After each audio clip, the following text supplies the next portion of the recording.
Today we are going to discuss about the topic discovery of electron from the chapter structure of atom.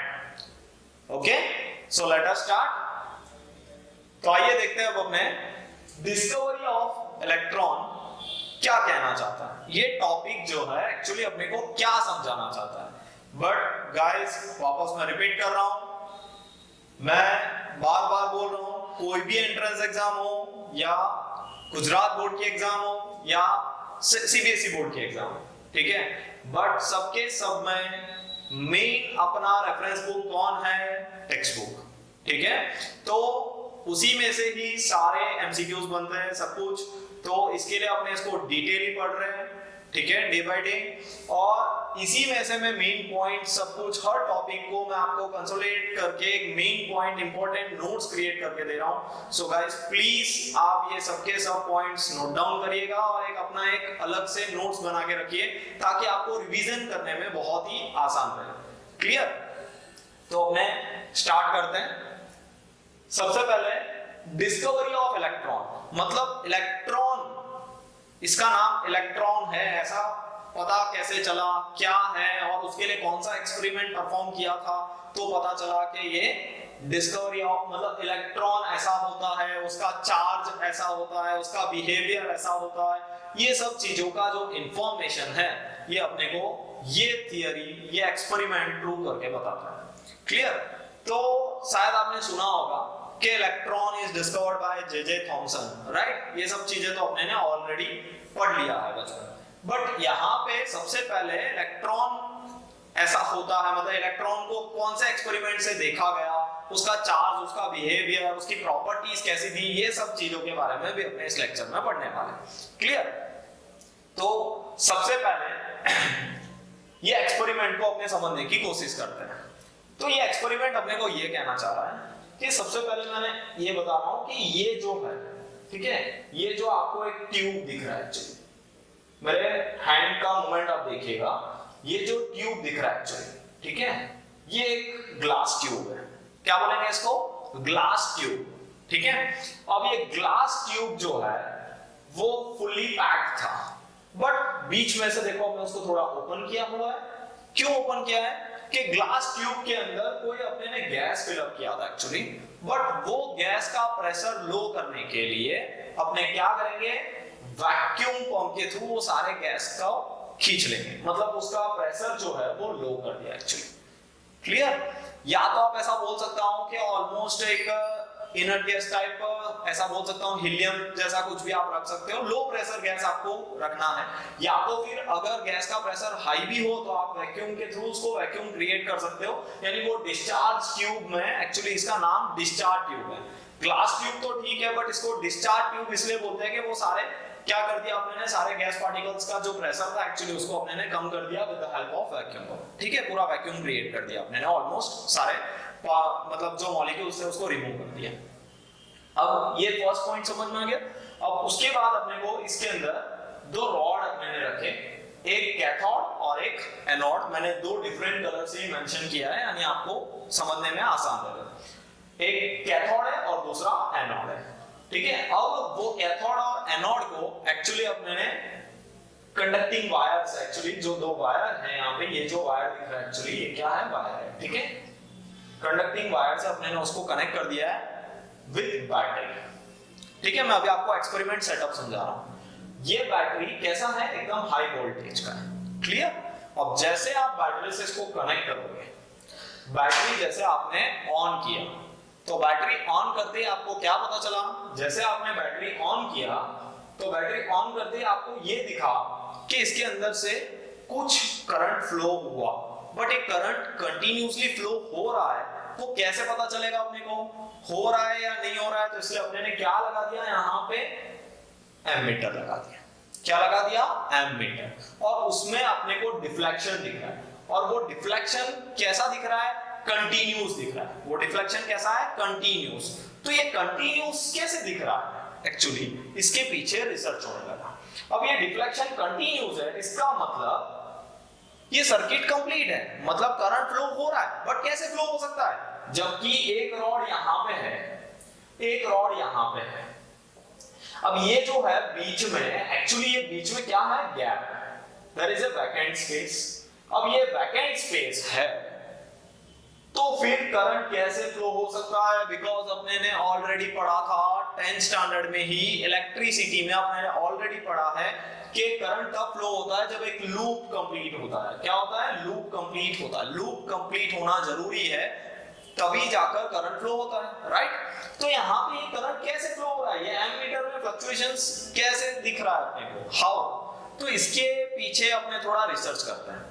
तो ये research करने पे ये पता चला कि एक चीज थोड़ा सा रह गया था, मैं रिपीट कर दे रहा हूं। जो नेगेटिवली, बैटरी का जो नेगेटिव जो पार्ट है, ठीक है, उससे जो रॉड कनेक्टेड है उसको अपने क्या बोलेंगे, कैथोड, क्लियर। और जो पॉजिटिव पार्ट से, बैटरी के पॉजिटिव पार्ट से जो कनेक्टेड है, ठीक है, वो रॉड को अपने क्या बोलेंगे, एनोड। क्लियर यहां तक, ओके। बार बार रिपीट कर रहा हूं, नेगेटिव पार्ट, ये नेगेटिव यानी बैटरी का नेगेटिव पार्ट क्या होता है, जो छोटा लाइन होता है वो नेगेटिव पार्ट, ठीक है। ये जो बड़ा लाइन होता है उसको अपने क्या बोलेंगे, पॉजिटिव, फॉर सिंबॉलिकल रिप्रेजेंटेशन, ठीक है। अगर उसमें भी मैं अगर आपको ऐसा लाइन कर दूंगा तो आप उसको क्या बोलोगे, वेरिएबल बैटरी। क्या बोलोगे, वेरिएबल बैटरी, क्लियर। तो ये जो नेगेटिव पार्ट से जो रॉड कनेक्टेड है, जो स्ट्रिप, जो मेटल प्लेट कनेक्टेड है, उसको अपने क्या बोलेंगे, कैथोड। और जो पॉजिटिव पार्ट से जो प्लेट या मेटल रॉड जो भी कनेक्टेड है उसको अपने क्या बोलेंगे, एनोड, क्लियर। अब जब अपने ने ये देखा कि ये रॉड और ये रॉड के बीच में कोई कांटेक्ट नहीं था, कोई कांटेक्ट नहीं था, तो कांटेक्ट नहीं था तो फिर लूप कंप्लीट नहीं है, और लूप कंप्लीट नहीं है तो करंट कैसे फ्लो हुआ, करंट कैसे फ्लो हुआ, this is the big question. मतलब कुछ ना कुछ जा तो रहा है तभी जाकर यहाँ फ्लक्चुएशंस दिख रहा है, तो ये क्या जा रहा है, ठीक है। तो इस चीज को एनालिसिस करने लगे। तो ये जो मेटल प्लेट होगा एक्चुअली, वो मेटल प्लेट किसी एटम से बना होगा, right, same number of, same kind of atom से बना होगा, है ना। और एटम के अंदर अपने ने पढ़ा था फर्स्ट लेक्चर में क्या होता है, ऑर्बिट्स, और उसके अंदर क्या होता है, इलेक्ट्रॉन्स, राइट। अब ये जो इलेक्ट्रॉन्स है एक्चुअली वो क्या होता है, हाईली एक्सीलरेट हो जाता है, चार्ज हो जाता है, तो वो क्या करता है, जंप करता है। जंप करेगा तो क्या होगा, फ्लो करना, बाहर निकल के फ्लो करना चालू करेगा। तो अब जैसे यहां से यहां फ्लो हुआ, मतलब कुछ तो फ्लो हो रहा है तभी जाकर यहां फ्लक्चुएशन हुआ, पर अब वो यहां से यहां फ्लो कर रहा है, एक्चुअली यहां से यहां फ्लो कर रहा है कि यहां से यहां फ्लो कर रहा है। अब इसको मैं मिटा देता हूं, आपको समझाता हूं क्या है ये, ठीक है। अभी यहां से यहां फ्लो हो रहा है कि यहां से यहां फ्लो हो रहा है, this is the big question. ये मेटल प्लेट से कोई चार्ज पार्टिकल यहां जा रहा है कि ये मेटल प्लेट से कोई चार्ज पार्टिकल यहां जा रहा है, कहां से कौन सा फ्लो डायरेक्शन, कौन जा रहा है, उसका चार्ज कैसा है, पॉजिटिव है, नेगेटिव है, क्या है, अपने को कुछ नहीं पता। तो इसके पीछे जब रिसर्च होने लगा तो ये समझ में आया कि अपने इसको थोड़ा सा अलग वे में स्टडी करते ताकि अपने को पता चले कि कहां से क्या फ्लो हो रहा है। तो सबसे पहले इस मेटल प्लेट पे थोड़ा सा अपने ने क्या कर दिया, होल कर दिया, एक्चुअली क्या कर दिया, छेद कर दिया, होल कर दिया, क्लियर। अब जैसे अपने ने ये देखा, अगर यहां होल कर दिया है मैंने, तो अगर यहां से कोई चार्ज पार्टिकल फ्लो हो रहा है, इसका मतलब यहां पे सब तो टकराएगा, बट ये होल के अंदर से भी पास होगा, पास होगा तो यहां पे जाके स्ट्राइक करेगा, बट वो चीज एक्चुअली दिखता नहीं है। ये जो चार्ज पार्टिकल्स फ्लो हो रहा है वो विजिबल तो है, तो वो उसकी विजिबिलिटी जानने के लिए, मतलब कुछ चार्ज पार्टिकल्स फ्लो हो रहा है वो जानने के लिए अपने क्या करेंगे, जिंक सल्फाइड स्क्रीन रखेंगे। उसका दूसरा नाम फ्लोरोसेंट स्क्रीन भी होता है और उसका तीसरा नाम फोटोफॉस्फोरेंट स्क्रीन भी बोला जाता है। क्या बोला जाता है, फोटोफॉस्फोरेंट स्क्रीन, या तो उसका जिंक सल्फाइड स्क्रीन या उसको फ्लोरोसेंट स्क्रीन। तो ऐसे फ्लोरोसेंट स्क्रीन का आप कोटिंग कर लीजिएगा, ठीक है। यहाँ पे आप इस बाजू फ्लोरोसेंट स्क्रीन का कोटिंग, ताकि कोई भी चार्ज पार्टिकल जब आके उस पे टकराएगा, हिट करेगा, ठीक है, जैसे वो हिट करेगा तो यहाँ पे कुछ ग्लोज दिखेंगे अपने, क्या दिखेगा, कुछ ग्लो दिखेगा, ग्लो। अब ये ग्लो जो है वो इस साइड नहीं हुआ, इस साइड नहीं हुआ, क्लियर। अब ये ग्लो इस साइड नहीं हुआ तो अब इन लोग ने यही वाला सेम एक्सपेरिमेंट इस साइड को क्लोज करके इस साइड अप करने लगे। तो इस साइड जब ओपन किया और इस साइड ये जो रेड कलर में मैंने बनाया हुआ है, सेम एक्सपेरिमेंट इस साइड भी बना के ट्राई किया था, बट उस साइड कोई ग्लोनेस अपने को नहीं दिखा। सेम जिंक सल्फाइड स्क्रीन उस साइड भी रखा था। तो यहाँ पे मैंने रेड कलर में इसलिए इंडिकेट किया है ताकि यहाँ पे क्या करवाया था, कोटिंग किया था, जिंक सल्फाइड स्क्रीन रख दिया था या फोटोफॉस्फोरेंट स्क्रीन या फ्लोरोसेंट स्क्रीन। तो ये क्या इंडिकेट करता है, जैसे कोई चार्ज पार्टिकल्स आके उस पे हिट करता है तो उसमें कोई स्पार्क क्रिएट होता है, स्पार्क लाइक लाइट जैसा कुछ ग्लो होता है, जिसको मैंने यहाँ पे ग्रीन कलर में आपको अलग से इंडिकेट किया। अब जैसे आपको ये हिट करेगा यानी आपको वहां पे कुछ ग्लोनेस दिखेगा, राइट। तो जब इसको ओपन इस साइड से जैसे थोड़ा सा होल किया था एक प्लेट पे, फिर वापस ये एक्सपेरिमेंट परफॉर्म किया तो आपने ये देखा कि यहाँ से कोई चार्ज पार्टिकल्स आ रहा था, जिसकी वजह से मैंने पहले से यहाँ पे ड्रॉ करके रखा था।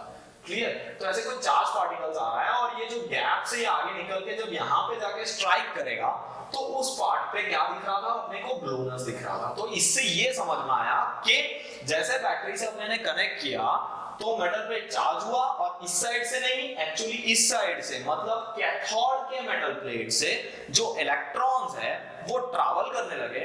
अब वो इलेक्ट्रॉन ही है, वो अभी अपने बात करते हैं, बट अपने को पता है अपने किसके बारे में पढ़ रहे हैं, इसलिए मैंने बोल दिया, ठीक है। कुछ चार्ज पार्टिकल्स, सेंटेंस को चेंज कर लेते हैं, कुछ चार्ज पार्टिकल्स यहां से, कहां से, कैथोड से फ्लो हुआ एनोड की तरफ, कैथोड से फ्लो हुआ एनोड की तरफ, मतलब जिसके वजह से अपने को यहां पे फ्लक्चुएशंस दिख रहा था एम्बेडेड। क्लियर। यानी कोई चार्ज पार्टिकल फ्लो हुआ और वो इसके अंदर से जैसे पास होके यहाँ पे दिख गया, जिसकी वजह से अपने को ये प्रूव हो गया कि इसका डायरेक्शन एक्चुअली किस तरफ था, इस तरफ था। किस तरफ था, लेफ्ट टू राइट। अभी यहां से मेरे तरफ से ये क्या है, लेफ्ट टू राइट की तरफ। क्लियर। तो कैथोड से एनोड की तरफ वो फ्लो कर रहा था, ये क्लियर हो गया। पहला क्वेश्चन कहां से कहां जा रहा था, वो कैथोड से एनोड की तरफ, जिसकी वजह से मैंने सेंटेंस क्या लिखा है, cathode ray start from cathode and move towards anode. Clear. Cathode ray कहां से स्टार्ट हुआ था, कैथोड से, और मूव कहां हुआ था, एनोड तक। क्लियर। फर्स्ट पॉइंट क्लियर हो गया। सेकंड पॉइंट, अब सेकंड पॉइंट पे आपने ऐसा बोला है, these rays themselves are not visible। अभी हमने पढ़ा कि ये रे दिखता नहीं था, एक्चुअली ये चार्ज पार्टिकल्स विजिबल नहीं था, तो उसकी विजिबिलिटी के लिए अपने ने एक अलग टाइप के मटेरियल रखा हुआ है जिसका नाम है फोटोफॉस्फोरेंट स्क्रीन, फ्लोरोसेंट स्क्रीन, या तो उसका तीसरा नाम है जिंक सल्फाइड स्क्रीन। यहां पे लिखा है मैंने, these rays themselves are not visible but their behavior can be observed with fluorescent or photophosphorescent screen which glow when hit by them। जैसे वो टकराएगा तो उससे अपने को क्या पता चलता है कि वो ग्लो होगा। क्लियर। ठीक है। फिर absence of electric and magnetic field travel in a straight but in presence behavior is similar to that expected from negative charge particle that is called electron। अब अपनी इलेक्ट्रॉन की डिस्कवरी हो चुकी। Actually यहां से यहां तक जो ट्रैवल हुआ वो कैसा चार्ज था, नेगेटिवली चार्ज पार्टिकल था। ये चीज कैसे पता चला, अब ये एक्चुअली एब्सेंस, मतलब अपने को ये तो पता है कि दो टाइप के चार्ज होते हैं, एक पॉजिटिव चार्ज एक नेगेटिव चार्ज, और उनका behaviour electric field as well as magnetic field में कैसा होता है, राइट। बट ये नहीं पता था कि जो इलेक्ट्रॉन है वो नेगेटिवली चार्ज पार्टिकल है, और जो नेगेटिव, या तो ऐसा बोलो कि जो नेगेटिवली चार्ज पार्टिकल है वो इलेक्ट्रॉन है। वो चीज यहाँ पे क्लियर नहीं था, तो ये एक्सपेरिमेंट के बाद वो क्लियर हुआ कि यहाँ पे जो नेगेटिव, यहाँ पे दो में से कोई भी चार्ज हो सकता था, पॉजिटिव या नेगेटिव। तो अब वो कौन सा चार्ज था, नाम क्या था, कैथोड से निकला कुछ पार्टिकल्स, कुछ रेस, बंच ऑफ रेस, और कहाँ आया, एनोड, इसीलिए वो रे को अपने बोलेंगे कैथोड रे, राइट। बट अब वो कैथोड रे इलेक्ट्रॉन है, बंच ऑफ मतलब इलेक्ट्रॉन है, और वो नेगेटिवली चार्ज है, वो कैसे पता चला। तो आप यहाँ पे काम कर सकते हो, एक दोनों जगह पे, इस दोनों जगह पे आप क्या करोगे, इस दोनों जगह पे आप कुछ चार्ज पार्टिकल्स रख दो, जैसे कि यहाँ पे पॉजिटिवली चार्ज रख दिया और यहाँ पे नेगेटिव। मतलब आपने क्या जनरेट कर दिया, एक्चुअली इलेक्ट्रिक फील्ड जनरेट कर दिया। आपने क्या जनरेट किया, इलेक्ट्रिक फील्ड, जैसे यहाँ पे, ठीक है, और यहाँ पे दोनों जगह पे क्या रख दिया, एक इलेक्ट्रिक फील्ड जनरेट कर दिया, प्लेट रख दिया, ऐसा बोल सकते हैं, ठीक है, चार्ज प्लेट। तो जो रे आ रहा था एक्चुअली वो क्या था, इलेक्ट्रॉन्स था। अब इलेक्ट्रॉन नेगेटिव है या पॉजिटिव वो कैसे पता चलेगा, एक्चुअली इसका जो रे है वो स्ट्रेट जाता है, अगर इलेक्ट्रिक फील्ड ना हो तो, ये रे एक्चुअली इलेक्ट्रिक फील्ड ना हो तो स्ट्रेट जाता है, स्ट्रेट, ठीक है। एब्सेंस यहां पे मैंने लिखा है, एब्सेंस ऑफ इलेक्ट्रिक और मैग्नेटिक फील्ड के बाद वो ट्रैवल कैसा करता है, स्ट्रेट ट्रैवल करता है। वो ट्रैवल कैसा करता है, स्ट्रेट ट्रैवल करता है। बट प्रेजेंस, अगर इलेक्ट्रिक फील्ड या मैग्नेटिक फील्ड में रख देता हूं तो उसका बिहेवियर कैसा होता है? एक्चुअली वो डिफ्लेक्ट करता है, और वो डिफ्लेक्ट इस तरफ किया, ऊपर की तरफ, अपर डायरेक्शन में। तो अपर डायरेक्शन में कोई भी चीज कब कहां जाता है अपने को स्टेटमेंट पता है, like charges ripple each other and unlike charges always attract each other. तो ये पॉजिटिव है, तो यहाँ पे जो चार्ज पार्टिकल आ रहा था वो कैसा होगा? Of course negative. तभी जाकर अपने को ये पता चला कि नेगेटिवली चार्ज है, जिसकी वजह से ये किसकी तरफ अट्रैक्ट हुआ? पॉजिटिव की तरफ, मतलब अपर साइड। इससे ये समझ में आ गया कि जो चार्ज पार्टिकल था वो कैसा था? नेगेटिव। अगर वो पॉजिटिव होता तो उसका डिफ्लेक्शन किस तरफ होता? नीचे की तरफ। बट वो नीचे के बदले किस तरफ आया? ऊपर की तरफ। इससे ये समझ में आ गया कि जो इलेक्ट्रॉन है वो कैसा चार्ज है? Negative charge. क्लियर? यहां तक आया आपको समझ में? First point, second point, third point हो गया। अब fourth, its characteristics don't depend upon material of electrode and nature of gas present in that tube. ये एक्सपेरिमेंट जब पूरा हुआ उसके बाद और एक एक्सपेरिमेंट भी इन्होंने किया। जैसे ये जो एक्चुअली स्लिट था, ठीक है, ये जो स्लिट था मेटल का, ठीक है, ये सब अपना एक्सपेरिमेंट्स हो गए सारे पॉइंट्स। क्लियर? अब अपने क्या करेंगे इसमें, इन लोगों ने ये जो कैथोड मेटल प्लेट था, एक्चुअली दोनों साइड जो मेटल प्लेट था वो दोनों मेटल प्लेट को चेंज करके देखा। जो भी मटेरियल से अभी रखा होगा इन लोगों ने वो मेटल के प्लेट्स को चेंज कर दिया, मतलब इलेक्ट्रोड के मटेरियल्स को चेंज कर दिया। राइट? तब ये एक्सपेरिमेंट हो रहा है? ऑफ कोर्स हो रहा था। क्यों? क्योंकि कोई भी मटेरियल हुआ, हर मटेरियल में सबसे बेसिक कंस्टिट्यूएंट क्या था? एटम। और वो एटम के अंदर क्या प्रेजेंट होता है? इलेक्ट्रॉन। मतलब इलेक्ट्रॉन्स तो बाहर निकलना ही था, यानी कि its characteristics don't depend upon material of electrodes and nature of gas। मतलब कि यहाँ पे आप कोई भी गैस आप यहाँ पे रख दो, बट उसको आपको क्या करना है, जस्ट वैक्यूम से आप उसके सारे डिस्चार्ज कर दो उस चीज को, ठीक है, वैक्यूम क्रिएट कर दो। ऑलमोस्ट ऐसा बोल सकता हूँ, या तो जो गैस तुमने डाला उसका लो प्रेशर कर दो, या उसको पूरा टोटली डिस्चार्ज कर दो। तीन वर्ड में से आपको जो यूज करना है आप कर सकते हो, ठीक है। तब भी आपको ये बिहेवियर वहां पे दिख रहा है, सेम बिहेवियर। कौन सा? कैथोड में से इलेक्ट्रॉन्स निकला, एनोड की तरफ गया, और वो इलेक्ट्रिक फील्ड के प्रेजेंस में उसका डिफ्लेक्शन हमेशा पॉजिटिव डायरेक्शन में था, जिससे ये प्रूव हो गया कि वो रे को अपने क्या बोलेंगे? Cathode ray, because it's originate from cathode. ठीक है। सेकंड, उसका चार्ज कैसा था? नेगेटिव। और ये जो बंच ऑफ चार्ज पार्टिकल्स जो निकला था ट्रैवल करने, उसका नाम क्या है? इलेक्ट्रॉन। क्लियर? और इससे ये पता चला कि एटम के अंदर भी कुछ बेसिक कंस्टिट्यूएंट पार्टिकल्स हैं। Thus we conclude electrons are the basic constituent of atom. I hope आपको सब कुछ पता चल गया। अगेन मैं रिपीट ड्रॉ कर दे रहा हूं, जस्ट किस तरफ था डायरेक्शन? कैथोड से एनोड की तरफ। Clear? I hope you all understand very well. Thanks for once again watching this video. I hope it helps a lot to understand this topic clearly. Once again, thanks a lot.